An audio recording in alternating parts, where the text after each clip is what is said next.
तो हाय S smart learning family. तो आज हम करेंगे क्लास 12 के जियोग्राफी 6 चैप्टर तृतीयक एवं चतुर्थ क्रियाकलाप। तो हम पहले पढ़ चुके प्राथमिक एवं द्वितीय चैप्टर, प्राथमिक और द्वितीय क्रियाकलाप पढ़ चुके। तो आज हम पढ़ेंगे तृतीयक और चतुर्थ क्रियाकलाप, मतलब तृतीयक और चतुर्थ क्रियाएँ क्या है।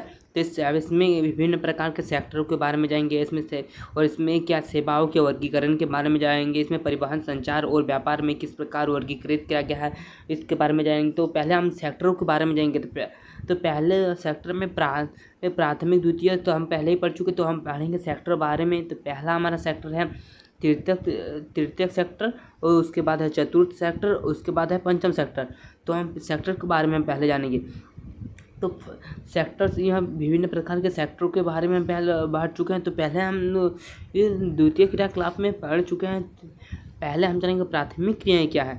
तो प्राथमिक क्रियाएं क्या, तो हम वो पहले ही आपको हम चैप्टर में क्लियर कर चुके। तो प्राथमिक क्रिया क्या है, तो प्राथमिक क्रियाएं वे क्रिया हैं जो हमें प्रकृति से प्राप्त होती है, जो हमें क्या किससे प्राप्त होती है, प्रकृति से, जिससे हमारा एक मतलब कार्य होती है उसे प्राथमिक क्रियाएं कहा जाता है।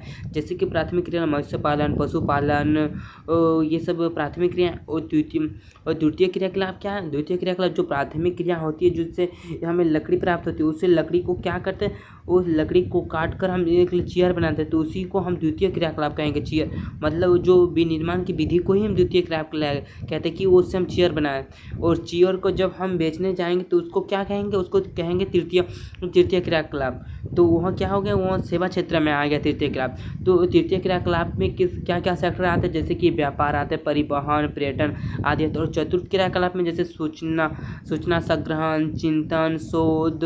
और पंचम सेक्टर में क्या आता है, पंचम क्रियाकलाप जैसे परामर्शिता आता है, निर्णय करता आता, नीति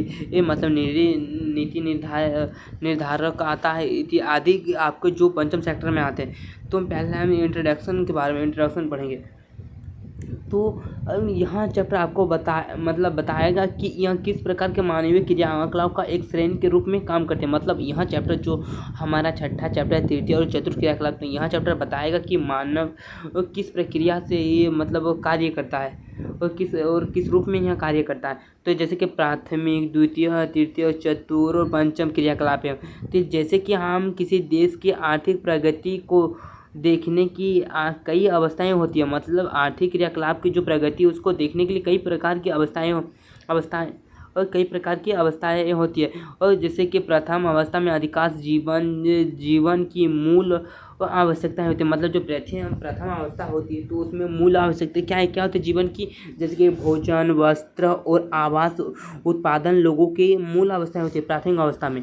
और उसके बाद जो निर्माण की उद्योग और क्षेत्र लोग का योगदान बढ़ाता है, जिससे विकास की द्वितीय अवस्था में आती है।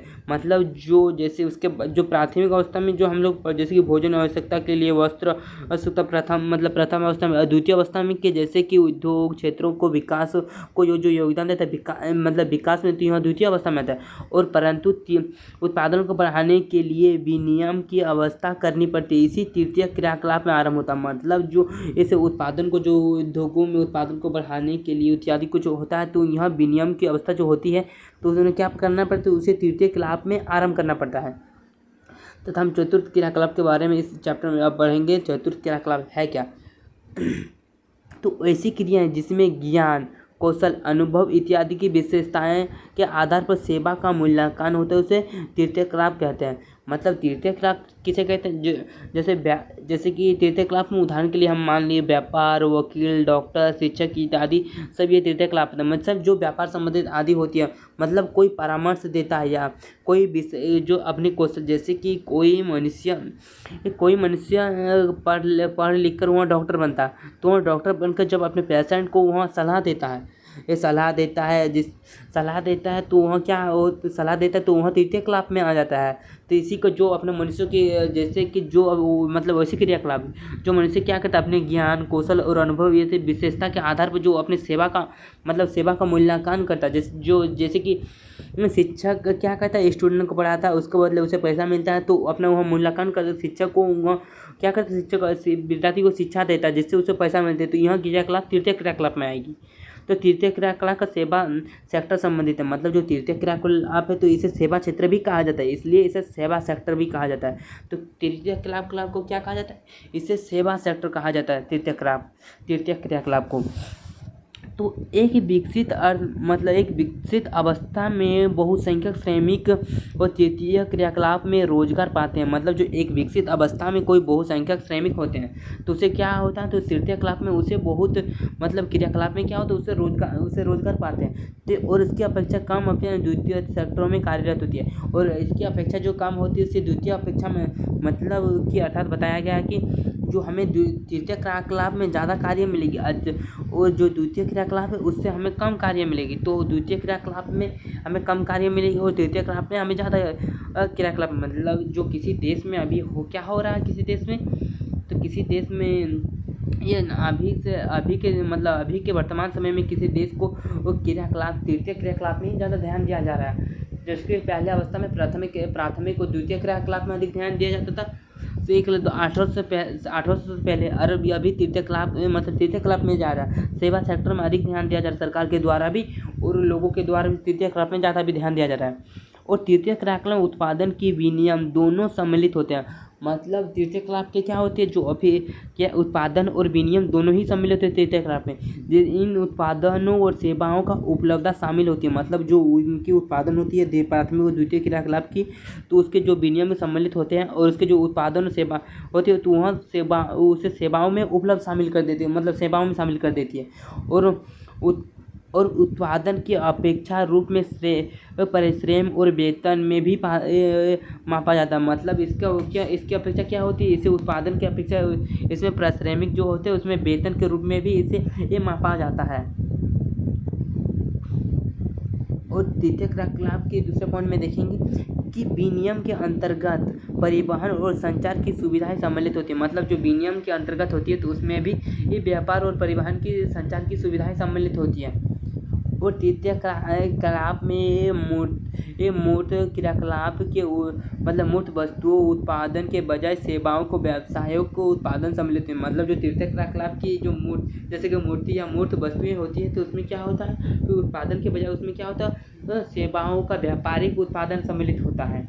मतलब वहाँ कहते हैं क्रियाकलाप को मूर्तियों का मतलब क्या मूर्ति बनाया जाता है द्वितीय सेक्टर में और तृतीय सेक्टर में बेचा जाता है, तो वो लोग सीधा मूर्ति अपने हाथों से बनाकर वहाँ सीधा तृतीय क्रियाकलाप के आधार पर ही बेचे जाते हैं। और द्वितीय क्रियाकलाप में क्या, द्वितीय और तृतीय क्रियाकलाप में मुख्य अंतर यह है कि सेवाओं के द्वारा उपलब्ध विशेषताएं उत्पादन तकनीकों मशीनरी फैक्ट्री क्रियाकलाप अपेक्षा कर्मियों की विशिष्ट कुर्ताओं का अनुभव की ज्ञान अत्यधिक निर्भर करती है, मतलब जो द्वितीय को तृतीय क्रियाकलाप हो उसका मुख्य अंतर क्या है, उसमें सेवाओं के द्वारा उपलब्ध जो विशेषता होती है जैसे कि तकनीक मशीनरी फैक्ट्री क्रियाकलाप अपेक्षा कर्मियों की जो मतलब विशिष्टकृत होते हैं, जैसे कि ये कुशलता अनुभव और ज्ञान पर ही निर्भर करती है। मतलब द्वितीय क्रियाकलाप में किस पर निर्भर करती है, वो मशीन फैक्ट्री ये तकनीक मशीनों पर निर्भर करती है। और तृतीय क्रियाकलाप में जो एक के लिए कर्मियाँ होते हैं उसके विशिष्टकृत पर निर्भर करती है, जैसे कि कुशलता अनुभव और ज्ञान पर अत्यधिक वो निर्भर होते हैं। जैसे कुछ वो सामान्य उदाहरण के लिए जैसे कि बिजली मिस्त्री धोबी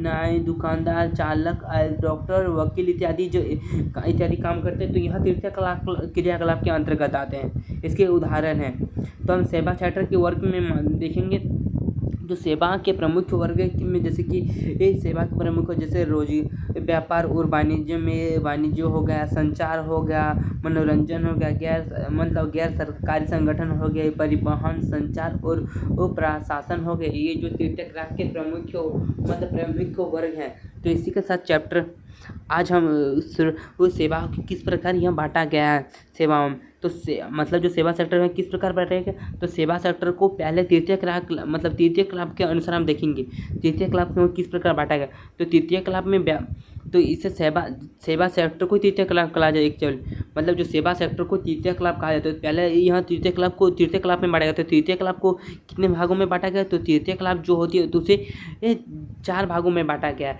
एक मतलब व्यापार और वाणिज्य में, और दूसरा एक व्यापार और वाणिज्य तृतीय क्रियाकलाप बांटा गया, और परिवहन में बांटा गया है, और संचार में और सेवाएं क्षेत्र में बांटा गया है। इसे बटाएगा। और व्यापार और वाणिज्य हो तो उसे उस कितने भागों में बटाएगा, तो व्यापार और वाणिज्य 2 भागों में बांटा गया।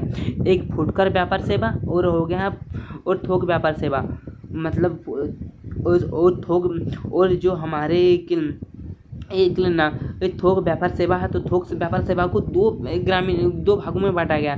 तो यह एक नगर मतलब जो नगरीय आपूर्ति घर होती है उसके हिसाब से एक बांटा गया और ग्रामीण मीडिया के द्वारा बांटा गया। और फुटकर व्यापार सेवा में इसमें भी नगर और ग्रामीण इलाकों में बांटा गया। और परिवहन और संचार में हम देखेंगे तो परिवहन और संचार में किस प्रकार आधारित बांटा गया था, तो परिवहन और संचार में तृतीय कलाप में यहाँ बांटा गया कि पहले इसे रेल जाल तंत्र में बांटा, परिवहन रेल जाल तंत्र में बांटा गया। उसके बाद उस सड़क जाल तंत्र में बांटा गया। उसके बाद जल तंत्र में बांटा गया। मतलब जो जल तंत्र है तो उसे आंतरिक भाग और महासागरीय भाग में बांटा गया। जो आंतरिक भाग मतलब जैसे कि ये भारत में के अंदर ही जैसे कि नदी पार या कुछ जो जैसे कि नदी या सामान्य जो नाव ताव पार होते हैं उसे उस इलाके में बांटा गया। और तथा एक वायु तथा परिवहन के जो जल के 2 भागों में हो गए तथा वायु को 1 भागों में बांटा गया था। वायु को भी तब संचार को कितने भागों में बांटा गया था, तो संचार को 3 जो तृतीय कलाप है तो तृतीय कलाप को 3 भागों में बांटा गया था संचार में। तो संचार के 3 भाग, एक परिवहन साधन में बांटा गया, दूसरा संचार में बांटा। और संचार को भी मतलब जो संचार है टीवी या टेलीविजन तो उसे भी 2 भागों में बांटा गया। एक दूरभाषा में बांटा गया, दूरभाषा को 2 भागों में बांटा गया था, उसका याद नहीं हमको। तो सेवा क्षेत्र में किस प्रकार बांटा गया था, तो सेवा क्षेत्रों में विभिन्न प्रकार के बांटा गया था। इसे भी 4 वर्गों में बांटा गया था सेवा क्षेत्र को। तो सेवा क्षेत्र को किस प्रकार 4 वर्गों में बांटा गया था, तो सेवा क्षेत्र को पहले बांटा गया मौद्रिक बैंकिंग, मतलब जो मौद्रिक बैंकिंग के कार्यों इत्यादि में बांटा गया। उसके बाद बीमा, मतलब बीमा IC इत्यादि होते हैं तो उसे बीमा में बांटा गया। और अचल संपदा में बांटा गया। दूसरे सेक्टर में अचल संपदा में बांटा गया। दूसरे जो सेक्टर है तो उसे व्यक्तित्व और व्यावसायिक वर्गों में बांटा गया था। व्यक्तित्व और व्यावसायिक वर्ग तो इसको भी 3 वर्गों में बांटा गया था। एक व्यक्तित्व मतलब क्या, जो खुद के लिए होता है, सरकारी और गैर सरकारी संगठन।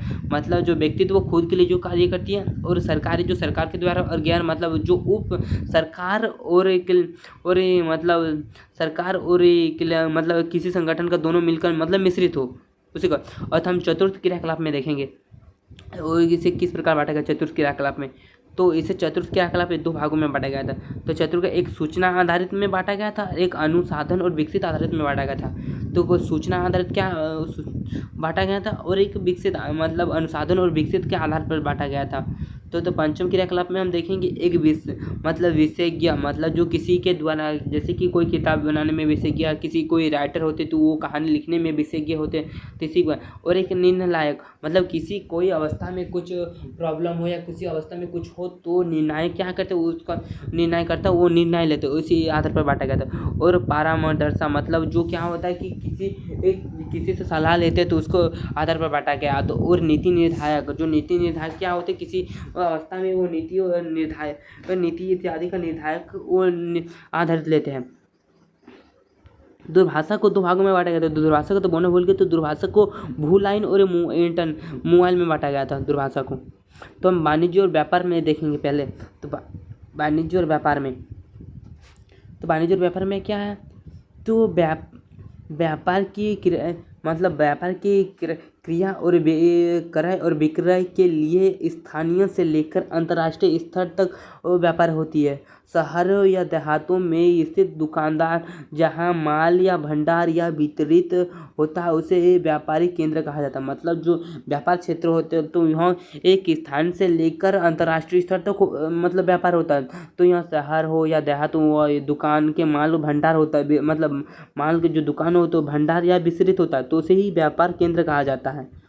तो इस प्रक्रिया के अंतर्गत जैसे कि विपेक्षण जन से लेकर जिन्हें श्रेणियों तक रखा गया, जो व्यापार क्षेत्र होते हैं तो उन लोगों को क्या होता है, मतलब व्यापार क्षेत्र देहात से लेकर अंतर्राष्ट्रीय तक हो तो क्या होता है, मतलब ये हमारा देहात हो गया। तो देहात से लेकर जो अंतर्राष्ट्रीय होती है तो अंतर्राष्ट्रीय माध्यम तक व्यापार होती है। व्यापार एक जगह स्थिर नहीं रहता। तो यह जैसे कि अंतर्राष्ट्रीय व्यापार के लिए क्या होता है, देहात के व्यापारों को तो सभी को मालूम है, मतलब देसी व्यापार, जैसे कि भारत में कई प्रकार के व्यापार होते हैं तो वह देश के अंतर्गत जो व्यापार होती है तो वो देसी व्यापार हो गए।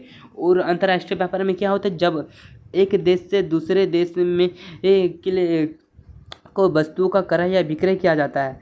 मतलब कि जैसे कि भारत से पेट्रोल खरीदा गया, भारत से क्या क्या मतलब भारत से जो अमेरिका पेट्रोल खरीद रही है तो वो के लिए क्या वो निर्यात हो गया। और आयात के लिए जैसे कि भारत क्या करे, भारत ने जैसे अमेरिका को कुछ सामान बेच रही है, जैसे कि भारत में ज़्यादातर क्या मात्रा पाई जाती है, तो भारत में जैसे कि लो आयस्क माने जाते हैं, तो वैसे अमेरिका कुछ लो आयस्क पदार्थ अमेरिका को बेचती है। तो क्या होता है, तो अमेरिका जो खरीद रही थी उसे क्या हुआ, वह मतलब यहाँ आयात करती है अमेरिका से भारत, और इसे के लिए निर्यात करती है। फिर तो आयात और निर्यात के मतलब जो और अंतर्राष्ट्रीय स्तर पर, तो उसी अंतर्राष्ट्रीय व्यापार है जो दो देशों के बीच अंतर्गत हो।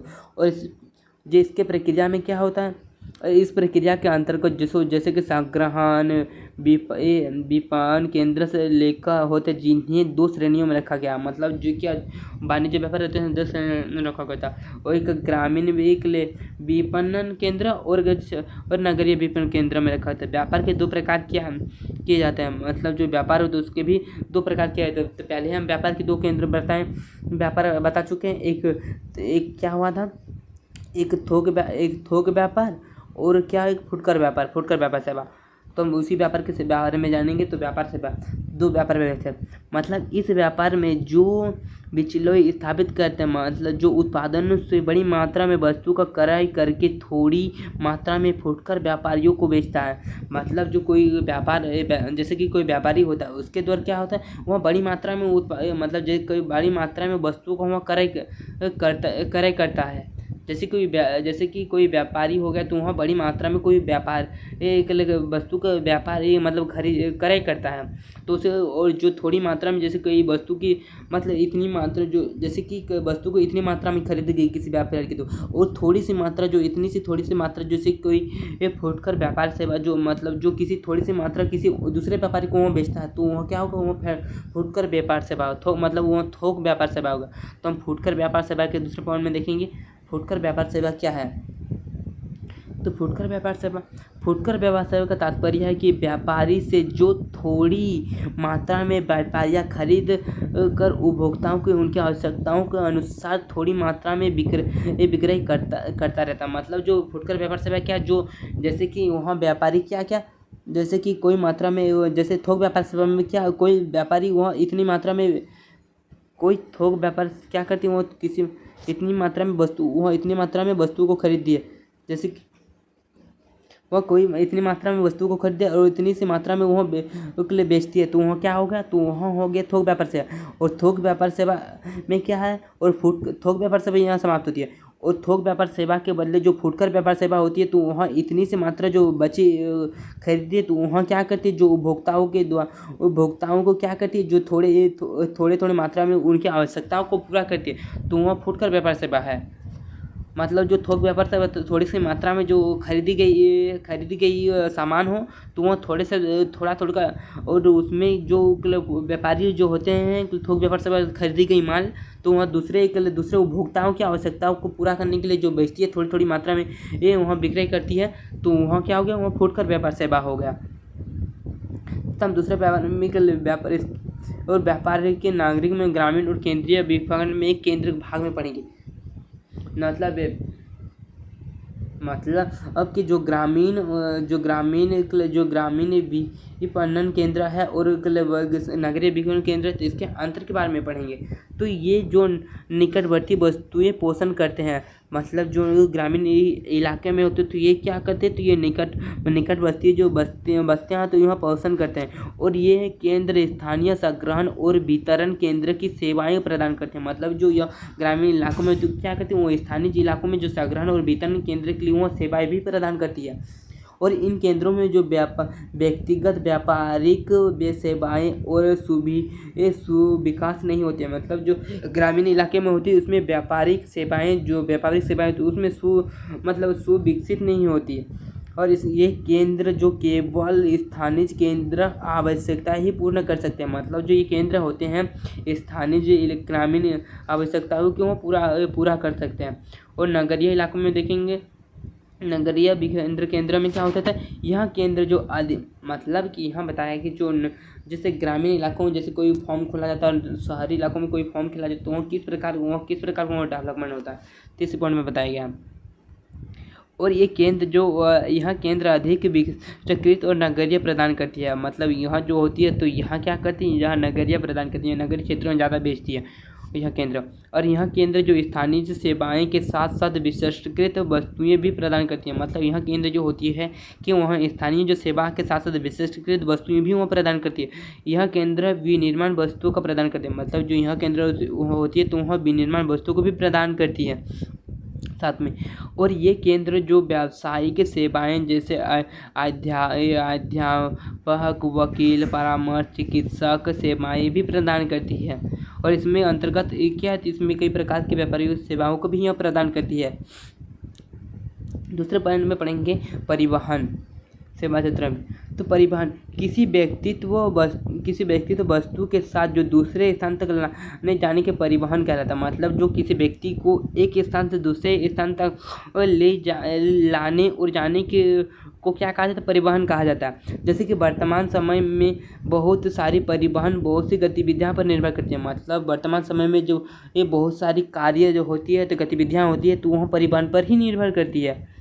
और परिवहन एक सेवा क्षेत्र के रूप में बहुत अधिक लोगों को रोजगार प्रदान करती है। जैसे कि ड्राइवर, कंडक्टर, सामान लादने, उतारने और संग्रहण आदि। इसी तरह सभी प्रकार की परिवहन सेवाएं भारी संख्या में लोग अपना रोजगार पाते हैं। मतलब जो परिवहन होती है तो वहाँ लोगों को क्या करती है, वहाँ बहुत से लोगों को रोजगार भी प्रदान करती है परिवहन सेवा क्षेत्र में। तो इसमें जैसे कि जैसे कि हो गया ये ड्राइवर हो गया, कंडक्टर हो गया, सामान लादने वाले, मतलब जो सामान की ये लादते हैं दुकानों के लिए। और जैसे कि टिकट संग्रहण आदि, टिकट काउंटर संग्रहण आदि हो गया, मतलब गाड़ी बेचने वाले हो गए दादा। इस सभी प्रकार के जो परिवहन होते हैं उसमें सेवा के लोगों को अपना रोजगार भी मतलब रोजगार प्रदान करते हैं। और परिवहन के कारण जो पर्यटन विभाग में काफ़ी वृद्धि हुई है। मतलब जो परिवहन होती है तो जो पर्यटन विभाग होते हैं, जैसे कि कई इलाकों में पर्यटन विभाग आदि होते हैं तो वहाँ पर भी उन लोग परिवहन के कारण विकसित हुई है वो पर्यटन स्थान आदि।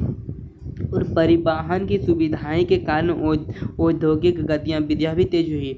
और जो परिवहन है तो उसके कारण औद्योगिक गतिविधियाँ हैं, जैसे कि तो उस मतलब कि कंपनी की गतिविधियाँ विकसित हुई है। तो ये क्वेश्चन पूछा जाता है कि परिवहन की आवश्यकता क्या क्या है। तो परिवहन की आवश्यकता सबको मालूम होनी चाहिए, तो वो हम लास्ट में बताएंगे। क्योंकि इनके कारण वस्तुओं और सेवाओं का आयात निर्यात को ज़्यादा देखने को मिलता है। ये क्वेश्चन खुद एग्जाम में भी पूछा जाता है अधिकतर कि परिवहन की सुविधा के कारण जो गतिविधियाँ औद्योगिक गतिविधियाँ होती हैं तो उसके कारण बहुत सी तेज होती है। औद्योगिक जैसे कि हम उदाहरण के किसी औद्योगिक का पैर हाथ हम किसी को मान के चलेंगे तो परिवहन को ही हम पैर हाथ मान के चलेंगे। क्योंकि औद्योगिक केंद्र होते हैं उनके कार्य जो कारण अधिक से अधिक कार्य आयात निर्यात वस्तु को एक जगह से दूसरे जगह लाने जाने के वस्तु का जो कार्य है तो वो औद्योगिक आधा से अधिक कार्य परिवहन के द्वारा ही किए जाते हैं। तो यह इम्पोर्टेंट क्वेश्चन माना जाता है। तो जैसे परिवहन के प्रभावित करने वाले कारक क्या है, तो एग्जाम में पूछा जाता है, यह VVI क्वेश्चन है। तो इसके लिए परिवहन के कारक करने मतलब परिवहन को प्रभावित करने वाले कारक क्या क्या है। तो परिवहन को प्रभावित करने के लिए क्या कारक है, तो फर्स्ट कारक है परिवहन की मांग जनसंख्या के आकार पर प्रभावित होती है। मतलब जो परिवहन की मांग होती है वह जनसंख्या के आकार पर प्रभावित करती है। जैसे कि किसी स्थान पर ज़्यादा जनसंख्या होती है तो वहाँ पर अधिक मात्रा में परिवहन की आवश्यकता होती होगी। और जहाँ पर कम जनसंख्या होती है तो वहाँ पर क्या होगी, तो वहाँ पर कम परिवहन की आवश्यकता होगी। और नगर, कस्बों, गांवों, औद्योगिक केंद्रों जो कच्चे माल उनके माध्यम से व्यापार के रूप में जो भूदृश्य, प्रकृति, जलवायु के प्रकार और मार्ग की लंबाई व्यवसाय को दूर करने उपलब्ध की गतिविधियों को मान निर्भर है। और जो जैसे कि नगरों से जैसे किसी कार्य करने के लिए, किसी कार्य होने के लिए तो परिवहन की सख्त आवश्यकता होती है। और जल तंत्र की पहुँच तक पढ़ेंगे। तो जैसे कि परिवहन की आवश्यकताएं विकसित होती है और विभिन्न स्थान में आपस में जुड़कर जाल तंत्र की रचना करती हैं। मतलब जैसे कि एक सड़क इधर से इधर मतलब क्रॉस मल्टीप्लाई जैसे होती है, दूसरे प्रकार वहाँ जाल तंत्र की तरह निर्माण करती है। जैसे जाल तंत्र में योजक के से मिलकर बनते हैं। मतलब जो जाल तंत्र होती है क्या वह योजक के रूप में बनते हैं, मतलब योजक से मिलकर वो बनते हैं। दो अथवा दो मार्गों के जो संधि या स्थल, जैसे मतलब ये दो मार्ग हो गए, तो इस इधर से दो मार्ग हो, जैसे कि ये दो मार्ग हो, जैसे कि यहाँ दो मार्ग हो गए और इधर से दो मार्ग हो, तो इसी जो दो प्रकार के मार्ग जो संधि होती है, तो उसे गत्वा मार्ग के सहारे एक बड़ा कस्बा का नोड भी होता है। मतलब जो मार्ग होते हैं ये सब मार्ग में, तो उसमें एक गत्वों का एक बिंदु, मतलब जैसे कि एक बिंदु होता है और बिंदु के जो सहारे होता है एक बड़ा सा नोड़ा, मतलब बड़ा सा कस्बा जैसे नोड़ा भी होता है उसमें। और प्रत्येक सड़क जो नाड़ों से होती है उसे योजक कहते हैं। मतलब जैसे कि कोई सड़क के किनारे या सड़क के आसपास जो वो सड़क के किनारे जो मतलब नाड़ू की तरह क्या होती है, जैसे कि संधि जो सड़क के किनारे जो सड़क के किनारे नाड़ू जैसे जुड़ी, मतलब नाड़ू जैसे जुड़ी होती है, तो उसे कोई योजक कहा जाता है। जो एक विकसित जाल तंत्र अनेक प्रकार की अर्थात बिंदु सुसंबद्ध है, जो एक गतिविधि, मतलब यह विकसित जाल जो योजक से बनती है, तो जिसका अर्थ है स्थान का सुसंबंध, मतलब सुसंबंध। दूसरे पढ़ेंगे में संचार, तो हम संचार के बारे में इस पॉइंट में पढ़ेंगे। तो संचार सेवाओं में शब्दों का संदेश तथ्यों और विचारों के पोषण से मिलता है। जो लेखक के ये आविष्कार संदेशों को संचारित किया जाता है और शुरुआत में संचार परिवहन पर निर्भर करता है, लेकिन बाद में टेलीविज़न, मोबाइल, ईमेल, इंटरनेट सुविधाओं के कारण संचार की मुक्त हो जाता है। मतलब जो संचार होती है तो वो पहले क्या होता है, जैसे कि संदेश तथ्यों और विचारों को वहाँ मतलब उसमें शामिल किया जाता है और लेखक आविष्कार जो संदेश उसमें संचारित किया जाता है। और शुरुआत में जो संचार होते हैं, तो जैसे कि वो परिवहन पर निर्भर, तो वह परिवहन किस तरह निर्भर करता है, तो जैसे कि संचार को एक स्थान से दूसरे स्थान तक ले जाने के लिए संचार की आवश्यकता होती है। तो और इसमें बाद में वहाँ क्या होता है, बाद में जैसे टेलीविज़न, मोबाइल, इंटरनेट की सुविधाओं के कारण वह संचार पर मुक्त हो जाता है। संचार के और कुछ संचार की सेवाएं निम्नलिखित हैं, जैसे कि दूर संचार हो गए हैं, रेडियो, टेलीविज़न, समाचार पत्र, पत्रिकाएं और इंटरनेट और उपग्रह सेवाएं जो होती है, तो ये संचार सेवाएं में आती हैं। और दूरसंचार के बारे में देखेंगे। दूरसंचार का प्रयोग विद्युत औद्योगिक विकास से जुड़ा है। मतलब जो दूरसंचार है तो वह विद्युत प्रौद्योगिकी के विकास से जुड़ा हुआ, जैसे संदेश से भेजे जाने की गति के कारण जो संचार की एक क्रांति ला देती है। मतलब जो संदेशों को भेजने एक स्थान से दूसरे स्थान तक संदेश भेजने के लिए क्या होती है, संचार की क्रांति ला देती हैं। और समय समाप्त के से मिनटों में घट गया और मोबाइल दूरभाष जैसी नूतन उन्नति विकसित कहीं में भी दूरसंचार का प्रयत्न का बना है। पहले हम जान लेते हैं कि पहले जो मतलब किसी को सूचना पहुंचाने के लिए क्या करता है, तो एक स्थान से दूसरे स्थान संचार पहुंचाने के लिए क्या करते हैं, जैसे कि यहाँ एक स्थान से दूसरे स्थान तक वो संचार मतलब को सूचना पहुंचाने के लिए पहले क्या किया जाता था, वो घोड़े के इस्तेमाल करते थे या कबूतरों का इस्तेमाल करते थे। और अभी क्या होता था कि या एक कॉल पे या एक मैसेज पे या किसी कोई कारण, जैसे कोई किसी स्थान पे कुछ हो गया तो या इंटरनेट सोशल मीडिया आदि में ये छोड़ा जाता है। और रेडियो, दूरदर्शन समाचारों जैसे चित्रों की दूरभाषा कालों का पूरे विश्व में वृत्त सहारातों का मतलब प्रयास प्रसारण करते हैं और इसके लिए इसे संचार का माध्यम भी कहा जाता है। जैसे उपग्रहों, यह क्वेश्चन पूछा जाता है एमसीक्यू में, दूरसंचार को क्या कहा जाता है, दूरसंचार है तो उसे जनसंचार का माध्यम भी कहा जाता है। यह एमसीक्यू क्वेश्चन में पूछा जाता है। और उपग्रह संचार के पृथ्वी और आंतरिक सूचना का प्रसारण करता है। यहाँ दूसरे पॉइंट में सेवाएं क्षेत्र में, मतलब सेवाएं में पढ़ेंगे। सेवाएं जैसे कि विभिन्न स्तर में पाए जाने वाली सेवाएं जो औद्योगिक को चलाती है, कुछ लोगों को और कुछ लोगों के दोनों उदाहरण के लिए परितंत्र है। और सेवाएं क्षेत्र में क्या होता है, इसमें जैसे कि स्थानों पे कुछ स्थानों में पाए जाते तो औद्योगिक जो तो लोगों की क्या होती है, तो लोग उदाहरण के लिए परिवहन तंत्र आदि हो गए। जैसे कि निम्न सेवाएं, जैसे कि ये निम्न सेवाएं होती है, जैसे कि सेवाएं पारसी की दुकान, धोबी घाट, उच्च स्तरीय सेवाएं जो लेखपाल परामर्शदाता सेवाएं भुगतान करने पर व्यक्ति तो उपभोक्ताओं का उपलब्ध कराती है। और जैसे कि माल, धोबी, नाई मुख्य शारीरिक श्रम है, तो ये जो सेवाएं हैं तो ये शारीरिक श्रम है। और जैसे अध्यापक, वकील से संगीत, अन्य जो संगीतकार, तो ये मानसिक श्रमिक हैं।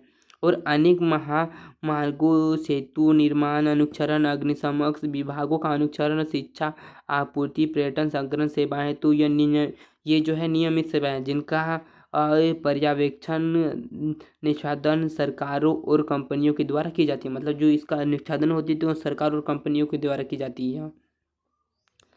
सेवाएं में तृतीय क्रियाकलाप का संकलन के लोग क्या होते हैं, तो इसमें है सेवा। जैसे कि अधिक विकसित देशों में कर्मियों को अधिकतर प्रसिद्ध सेवाओं का अलग है, जबकि अल्प विकसित देशों में 10% से लोग कम सेवा क्षेत्र में लगे हैं।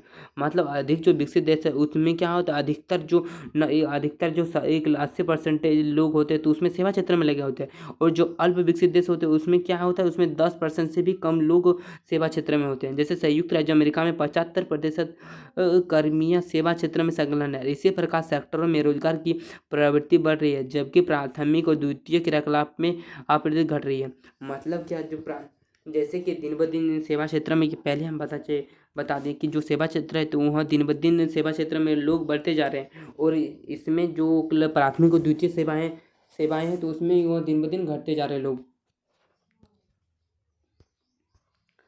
और पर्यटन स्थल के बारे में पढ़ेंगे। और यह क्वेश्चन पूछा जाता है कि पर्यटन को प्रभावित करने वाले कारक क्या क्या हैं। तो दूसरे बाद में पढ़ेंगे पर्यटन को प्रभावित करने वाले कारक क्या है। तो पहले पढ़ेंगे पर्यटन स्थल। तो जैसे कि मात्र मनोरंजन, जो विभिन्न स्थानों को भ्रमण पर्यटन कहलाता है। मतलब किसी स्थान को एक मनोरंजन के लिए, भ्रमण के लिए जाते हैं तो उसे हम पर्यटन स्थल कहते हैं।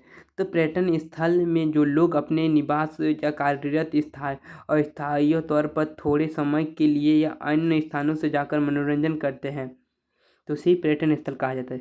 जैसे कि पर्यटन विश्व के प्रमुख तीर्थ अग्रणी स्थान रखा है। मतलब जो पर्यटन क्षेत्र है तो उसमें क्या है, जो तीर्थ क्षेत्रों की अग्रणी स्थान पर रखा गया। इसके अंतर्गत जैसे कि पर्यटन, जैसे कि आवास, भोजन, परिवहन, मनोरंजन, खरीदारी जैसे सेवाएं उपलब्ध कराने पर व्यक्तियों की नियुक्ति किया जाता है, जिससे बड़ी संख्या में रोजगार की सृजन होता है। जो पर्यटन सेवाएं क्षेत्र होती है तो उसमें बड़ी मात्रा में सेवाएं जैसे कि होटल, आवास, भोजन, परिवहन, मनोरंजन उपलब्ध जो कराती है। तो इस यहाँ से जो सेवाएं होती है बड़ी मात्रा में रोजगार भी यहाँ प्रदान करती है पर्यटन स्थल में। पर्यटन स्थल में क्या होता है, टूरिस्ट यहाँ विश्व का अकेला सबसे बड़ा क्रियाकलाप है। यहाँ क्वेश्चन पूछा जाता है हमसे क्यों मतलब विश्व का सबसे अकेला तीर्थ क्रिया क्षेत्र कौन सा है, तो यहाँ तीर्थ क्रियाकलाप में पर्यटन स्थल है। जो पर्यटन स्थल है तो यहाँ अकेला ही विश्व का सबसे बड़ा क्रियाकलाप मतलब तीर्थक स्थान है। और पर्यटन लगभग जो 25 करोड़ रोजगार प्रदान करते हैं। मतलब पर्यटन स्थान होते जो उसमें जो होती है तो उसमें 25 करोड़ से भी लोगों को रोजगार प्रदान करती है पर्यटन स्थलों द्वारा।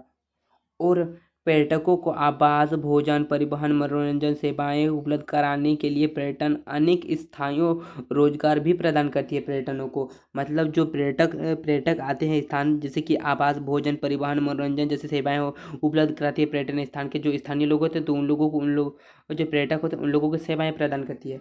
और जैसे कि पर्यटक आधारित संचारों को सुविधाएं फुटकर व्यापार, शिल्प, उद्योग भी इसमें पोषित होती है। मतलब जो पर्यटक आधारित संरचना होती है उसमें उद्योगों, फुटकर और जो शिल्प औद्योगिक होती है उसमें भी पोषित करती है।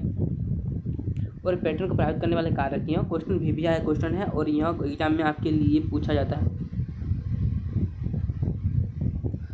तो 20वीं शताब्दी जो अवकाश के लिए पर्यटक की मांग तीव्रता से बढ़ रही है, जिससे उच्च जीवन को बढ़ने हुए आराम और समय के कारण अधिक लोग विश्राम के पर्यटन पर जाते हैं। मतलब इसकी मांग क्या है, विंगित, जैसे कि अवकाश होती है, जैसे लोगों को कुछ छुट्टियां मिलती है तो लोग क्या है आराम के लिए वहाँ क्या पर्यटन स्थल जाते हैं, घूमने के लिए जाते हैं। और ये अधिकतर लोग क्या होता है विश्राम के लिए पर्यटन स्थल पर ही जाते हैं। और विश्राम जैसे परिवहन, इसमें दूसरी परिवहन भी यहाँ मांग करती है। परिवहन जैसे कि यह परिवहन सुविधाएं और कारक पर्यटन क्षेत्रों का अधिक विकास हुआ। मतलब जो पर्यटक क्षेत्र में विकास होती है सुविधा, तो परिवहन की सुविधाएं, अच्छी सुविधाएं होती है तो यहाँ क्या होती है, तो यहाँ अधिक लोग जाते हैं। और उदाहरण के जैसे कि वायु परिवहन, घरों जो विश्व की स्थलों से जुड़ा हुआ है, मतलब जो वायु परिवहन तो घरों के और विश्व के सभी पर्यटन स्थलों से जुड़ा हुआ वायु परिवहन। और पर्यटन को आकर्षित करने वाले कारक, तो पर्यटन को आकर्षित करने वाले कारक क्या क्या, जैसे कुछ ठंडों पर्यटनों की गुनगुनी धूप में पुलिनो जैसे मस्ती करने की इच्छा होती है। और दक्षिण यूरोप में भूमध्य सागर पर्यटन का महत्व एक कारक है।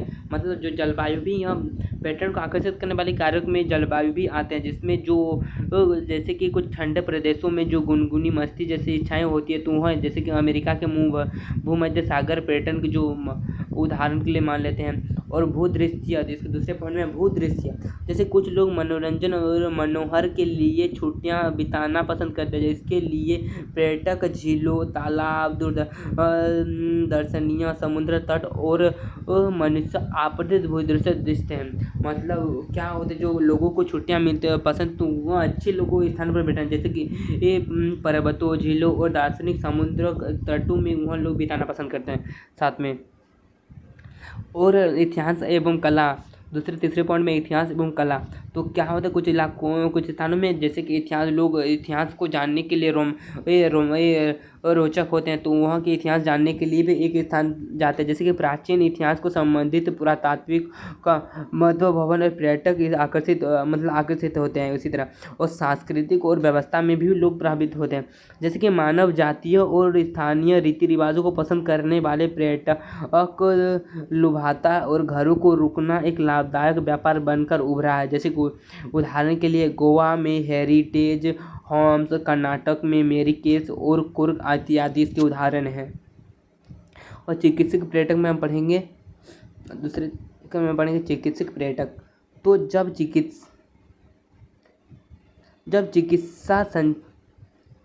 चिकित्सा संचार अंतर्राष्ट्रीय पर्यटक गतिविधियों से समृद्ध कर दिया जाता है, तो यह सामान्य विकसित पर्यटक हो कहते हैं। मतलब जब चिकित्सा स्तर पर क्या होता है, अंतर्राष्ट्रीय स्तर में पर्यटन गतिविधियाँ समृद्ध किया जाता है, तो उसे क्या कहते हैं, सामान्य चिकित्सक पर्यटक कहा जाता है इसे। जैसे कि भारत, थाईलैंड, मलेशिया, सिंगापुर जैसे विकसित जो देश होते हैं, क्या होता है, उसमें चिकित्सा पर्यटक क्षेत्र में अग्रणी होकर उभरे हैं ये सब देश। और इसका प्रमुख कारण क्या, देश के में विकसित देशों की अपेक्षा जो चिकित्सा सुविधाएं होती है वह सस्ता होना और साथ में चिकित्सा का उच्च स्थानीय भी होना होता है। यही कारण है कि संयुक्त राज्य अमेरिका जैसे विकसित देशों में प्रतिवर्ष हजारों संख्या में रोगी चिकित्सा हेतु भारत आते हैं। मतलब ये जो डॉक्टरों को क्या उसमें सस्ता और चिकित्सा को उच्च स्तरीय होना भी आवश्यक होते हैं। मतलब यही कारण है कि जो अमेरिका जैसे विकसित देश से होते हैं, तो उसमें प्रति वर्ष क्या होता है, हजारों संख्या में रोगी जो होते हैं वो भारत आते हैं अमेरिका से। और चतुर्थ क्रियाकलाप, दूसरे पॉइंट में चतुर्थ क्रियाकलाप के बारे में पढ़ेंगे। चतुर्थ क्रियाकलाप है क्या, तो पहले चतुर्थ क्रियाकलाप पढ़ेंगे। तो चतुर्थ क्रियाकलाप क्या है, तो चतुर्थ क्रियाकलाप विशिष्ट और जटिल प्रकार की क्रिया है जिसका संबंध ज्ञान संबंधित है। मतलब जो चतुर्थ क्रियाकलाप है यह विशिष्ट और जटिल प्रकार की क्रियाकलाप है। तो यह किससे संबंधित है, चतुर्थ क्रियाकलाप ज्ञान संबंधित है, जिसके अंतर आते जैसे कि शिक्षा, सूचना, शोध और विकास भी इसके अंतर शामिल है। और यह सूक्ष्म बौद्धिक अवस्था में संबंधित है, जिसका दायित्व चिंतन को शोध और विकास का नए विचार देने से है। मतलब जो यहाँ जो चतुर्थ क्रियाकलाप इसकी यह अवस्थाओं में संबंधित है, तो इसका दायित्व है कि चिंतन शोध और विकास के लिए एक नया विचार देना होता है। उदाहरण के लिए जैसे कि सूचना का संग्रहण करना, उत्पादन और परिकीर्णन अथवा सूचना का उत्पादन इत्यादि इसके उदाहरण है, उत्पादन करना। और पंचम प्रक्रिया में दूसरा पॉइंट में पंचम प्रक्रिया है क्या, तो पंचम प्रक्रिया वे क्रियाकलाप की सेवाएं जो नवीन और वर्तमान विचारों की रचना, इनके पुनर्गठन की अवस्था, आंकड़ों की संख्या में प्रयोग तथा नई प्रौद्योगिकी का मूल्यांकन आधारित है।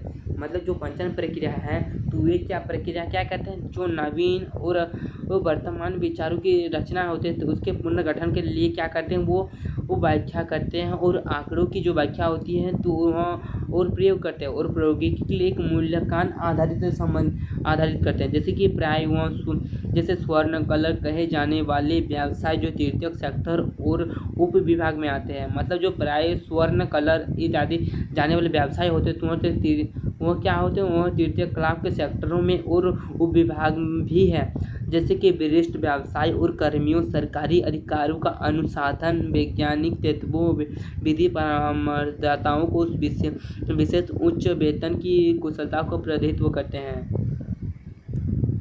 दूसरे पॉइंट में हम देखेंगे पंचम प्रक्रिया। तो इसमें पंचम प्रक्रिया में क्या होता है, फिर नीति निर्धारक जैसे निर्णय, सर्वोच्च और क्रियाकलाप कहलाते हैं। मतलब जो नीति निर्धारक और सर्वोच्च क्रियाकलाप होते तो उसमें भी क्या होता है, इससे उसमें भी क्रियाकलाप कहलाते हैं। जैसे नूतन आधारित स्थापित वर्तमान या नई धाराओं को पुनर्स्थापित करना, उनका संश्लेषण करना और नई तकनीकों का विचार और उपयोग पर लाभ हानि का आकलन करके कुछ उदाहरण इसके उदाहरण हैं।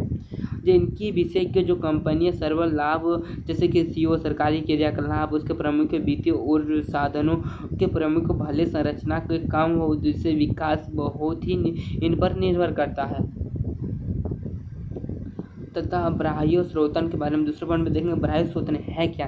तो बाह्य स्रोतन अथवा ठेका देने की दक्षता सुधारने, लागतों को घटाने पर किसी अभिकारक को सौंपना है। मतलब जैसे कि बाह्य स्रोतन है कि मतलब जिसकी ठेकेदारी पर किसी के इलाकों को दिया जाता है, तो उसमें क्या होता है, उसमें दक्षता को सुधारना, मतलब जो लागतें तो उस लागतों को घटाना और किसी बाहरी जो अभिकरण है तो उसमें उसे कम सौंपना होता है। और किसी संगठन को अपने कर्मचारियों अथवा किसी बाहरी व्यक्ति को संबंधित कंपनी को करवाने की बाह्य स्रोतन कहा जाता है। मतलब जैसे किसी ठेकेदारी के अंदर दिया जाता है तो उसे बाह्य स्रोतन के रूप में हम कहते हैं, तो उसे बाह्य स्रोतन भी कहते हैं। और बाह्य स्रोतन जैसे बाहरी एजेंसी कार्य की कुशलता और लागतें कम करने के लिए प्रेरित किया जाता है। मतलब जो बाह्य स्रोतन होता है तो उन्हें क्यों उपयोग कराया जाता है, तो उसे एजेंसी की कार्य और कुशलता उसमें होती है और लागतें कम करने के लिए उसे उनके लिए लगाया जाता है उन्हें। इसी परिणाम स्वरूप भारत, चीन, यूरोप इलाज फिर जिस संख्या के कारण जो होती है, बड़ी संख्या होती है, उसमें काल सेक्टर खुले हुए हैं, मतलब बाह्य सेक्टर खुले हुए हैं। और व्यवसाय प्रक्रमण जैसे बाह्य पीपीओ, मतलब बीपीओ नवयुवकों और नवयुवतियों के लिए रोजगार के लिए नए अवसर प्रदान करती है। मतलब बाह्य स्रोतन इसमें क्या होता है, पीबीओ के द्वारा नवयुवक और नवयुवकों के लिए रोजगार क्या उपलब्ध कराती है। और बाह्य स्रोतन कंपनियों जो अतिरिक्त व्यावसायिक अवसरों को उत्पादन की सक्षम बनाता है। और बाह्य स्रोतन कंपनियां जो होती है उसके अतिरिक्त जो व्यावसायिक होते हैं तो उस लोगों को क्या था, अवसरों को उत्पादन करने की सक्षम बनाता है। जैसे ज्ञान प्रक्रम बाह्य स्रोतन और केपीओ की नई क्षेत्रों में बढ़ाया, जैसे कि ईमेल, आंकड़ों प्रक्रम, ई बैंकिंग सेक्टर अनुसंधान इत्यादि है इसके उदाहरण। और दूसरे पढ़ेंगे अंकीय विभाजन, मतलब डिजिटल अंकीय विभाजन है क्या। तो अंकीय विभाजन संचार और संचार प्रौद्योगिकी आधारित विकास से मिलने वाले विसरण के पूरे समान रूप से जो वितरित होती है। मतलब संचार प्रौद्योगिकी जो विकसित से मिलने वाले अवसर और वितरण होते हैं, तो उसमें जो पृथ्वी में असमान रूप से वितरित होती है, तो उसमें सूचना और प्रौद्योगिकी जो समान देशी संपन्ना तो नहीं पहुँच पाते और विकसित देशों को आगे बढ़ाने पर विकासशील देशों को बिछड़ गए हैं, तो वो अंकीय विभाजन कहते हैं। मतलब जो सूचना प्रौद्योगिकी और सूचना और संचार प्रौद्योगिकी आधारित जो विकास मिलने वाले अवसर होते हैं, तो उसमें पृथ्वी के जो असमान वितरण है और सूचना प्रौद्योगिकी जो वो तक सभा दृष्टि से पहुँच नहीं पाते, तो उन लोगों को क्या कहते हैं, विकसित देश जो होते हैं तो आगे बढ़ाने के लिए क्या करते हैं, तो वो जो विकासशील देश होते हैं तो वहाँ विकसित देश से बिछड़ जाते हैं, तो इसी को अंकीय विभाजन कहते हैं। और इन देशों में क्या होता है, देशों के भीतर अंकीय विभाजन दिखाई देता है। जो देशों के अंदर तो उसके अंदर ही अंकीय विभाजन है। जैसे उदाहरण के लिए भारत और रूस के अलग अलग भागों में प्रौद्योगिकी विकास काफ़ी अंतर मापा जाता है। मतलब भारत और रूस के जो अलग अलग भाग होते हैं तो उसमें प्रौद्योगिकी का विकास काफ़ी अंतर मापा जाता है। और देश के बड़े नगरों और महानगरों में संचार प्रौद्योगिकी के भूपर सुविधाएं उपलब्ध है, जबकि ग्रामीण और दुर्गम सुविधाएं ही वंचित है। मतलब कुछ इलाकों में भरपूर क्या होता है, इसमें बहुत सी सुविधाएं उपलब्ध है और ग्रामीण इलाकों में दुर्गम सुविधाएं उपलब्ध है। इसी के साथ आज का चैप्टर हमारा समाप्त होता है। अंक के विभाजन लास्ट जो हमारा लास्ट पॉइंट है। तो कुछ भी डाउट हो या कुछ भी हो तो हमें कमेंट सेक्शन में बता दीजिएगा। तो आपको नोट्स प्लस PDF कुछ भी चाहिए तो हमारे टेलीग्राम चैनल है AS स्मार्ट लर्निंग में मिल जाएगा। तो AS स्मार्ट लर्निंग का टेलीग्राम चैनल कहाँ मिलेगा? तो AS स्मार्ट लर्निंग जो टेलीग्राम चैनल है वो बायो में मिल जाएगा। टेलीग्राम के चैनल के बायो में मिल जाएगा AS स्मार्ट लर्निंग का टेलीग्राम चैनल। साथ में कुछ भी प्रॉब्लम हो या कुछ भी हो तो हमारे इंस्टाग्राम में फॉलो करके हमें आप मैसेज कर सकते हैं। तो आपको कौन सा क्लास करवाना है, कौन सा क्लास नहीं, तो और कुछ जैसे कि कुछ क्लास बाकी हमारे यूट्यूब चैनल में बाकी तो आप हमें बता सकते हैं। उन जैसे टीचर के भी यहाँ पर उपलब्ध करवाई जाएगी। और कुछ पॉलिटेक्निक का हमारे यहाँ शुरुआत हो चुका है। तो जो हमारे आपके दोस्त हैं तो उनको बता दीजिएगा पॉलिटेक्निक तो यहाँ तैयारी हमारे फ्री में करवाए जाएंगे और सबसे विश्वसनीय तरीके से करवाए जाएंगे और 100% सिलेक्शन के साथ हमारे यहाँ पॉलिटेक्निक करवाए जाएंगे। पॉलिटेक्निक से बहुत जो बच्चे डाउट होते हैं तो उनके बारे में वहाँ पर बताया जाएगा। तो आज का चैप्टर हमारा समाप्त हो चुका है। तो इसके साथ आज नए वीडियो में मिलते हैं। तो ख़त्म हो जाएगा। तो कल कौन सा वीडियो आएगा आप सबको रूटीन के हिसाब से बता दिया गया है। तो रूटीन जाके आप देख लीजिए। Thank you for watching.